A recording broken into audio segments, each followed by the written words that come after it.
रासायनिक खेती के बढ़ते दुष्प्रभावों के बीच अब किसानों को जैविक खेती की ओर प्रेरित करने के लिए कृषि विभाग लगातार प्रयास कर रहा है। इसी कड़ी में बिलासपुर के कृषि महाविद्यालय में कृषि विभाग की एक्सटेंशन रिफॉर्म्स योजना के तहत एक विशाल जैविक कृषि कार्यशाला का आयोजन किया गया।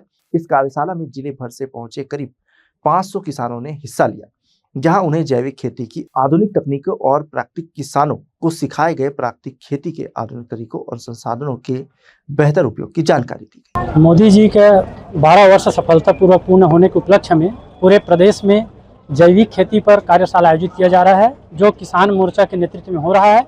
आज का कार्यक्रम जो है ग्रामीण और शहर जिला के नेतृत्व में यह कार्यक्रम आयोजित की गई है, जिसमें हमारे ग्रामीण क्षेत्र से लगभग 500 किसान जो है इस कार्यक्रम में शामिल हुए हैं और बहुत सारे किसान हैं। हमने 10 से 20 किसान ऐसे हैं जो उत्कृष्ट कार्य करते हैं, उनको सम्मान कर रहे हैं।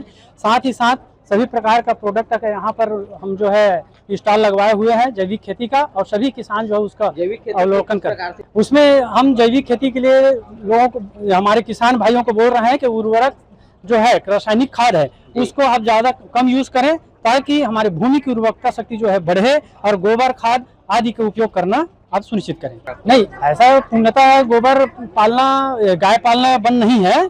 ग्रामीण क्षेत्र में आज भी बहुत गाय है और गोबर की पर्याप्त मात्रा भी है, तो धीरे धीरे हम उसको विकास करेंगे। धीरे धीरे डालते जाएंगे तो उर्वरक शक्ति बढ़ते जाएगा। और सरकार जो है रसायन से जैसे नैनो यूरिया है उसका भी यूज करने के लिए प्रेरित किया जा रहा है, तो उस आधार पर भी हम कर सकते हैं। मोदी जी के 12 साल के सुशासन की सरकार में जैविक खाद को जैविक खेती के लिए कार्यशाला कृषि महाविद्यालय बिलासपुर में लगाया गया है और जैविक खेती के लिए किसानों को प्रेरित किया जा रहा है और जैविक खेती की ओर किसान फिर से लौट के आ रहे हैं। आने वाले समय में जैविक खेती करना ही हमारे स्वास्थ्य के लिए लाभदायक रहेगा। जैविक खेती पर संगोष्ठी करेगा है ना, तो जैविक खेती के बारे में बताई नहीं हमारे विधायक महोदय, मुख्यमंत्री, उप मुख्यमंत्री मोर चलाए भाई कि जबका राशन कार्ड धारी हैं पहले सब भर तो एक गरुआ बंधवावे, तब तो जब सब जन गाय पाली तभी तो गोबर खाद उत्पन्न हुआ तो जैविक खेती हो ही है ना। ऐसे मैं मोर कहना है।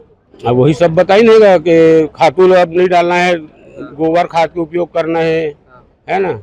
एक से बीमारी भी होते, अस्पताल जाते आदमी मन, तो पुराना दौर में लौटना है। हमला पुराना जैविक खेती के हिसाब से हमला खेती करना है।